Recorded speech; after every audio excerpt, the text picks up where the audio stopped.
Guys நான் விழுப்புரத்துல கல்குடிக்கு ஒரு பக்கவான spot சொல்ற வீடியோ ஃபுல்லா பாருங்க. கள்ளூர பார்க்கும் பார்வை உள்ளூர பாயுனி துள்ளா. நீங்க விழுப்புரத்துல இருந்து கஞ்சனூர் கிராமத்துக்கு வந்தீங்கன்னா அங்க இருந்து 1 கிலோமீட்டர் உள்ள போனீங்கன்னா நரசனூர் கிராமத்துல தான் அந்த கல் இறக்குறாங்க. இந்த ஒரு கிராமம் பாத்தீங்கன்னா பனைமரத்தை சார்ந்த வாழ்வாதாரமா வாழ்ந்துட்டு இருக்காங்க. ஒட்டுமொத்த தமிழ்நாடு பனையர்கள் சங்கம் பாத்தீங்கன்னா எப்படா அந்த கல் தடை நீக்கணும்னு காத்துட்டு இருக்காங்க. ஒரு நாள் இல்லன்னா ஒரு நாள் கண்டிப்பா அவங்க ஜெயிப்பாங்க.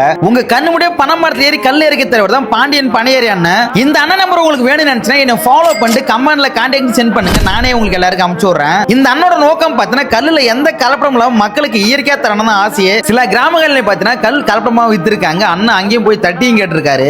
கல்லுல வந்து கலப்படம் பண்ணி, அதாவது கலப்படத்துல கொஞ்சம் கல் வைக்கிறாரு.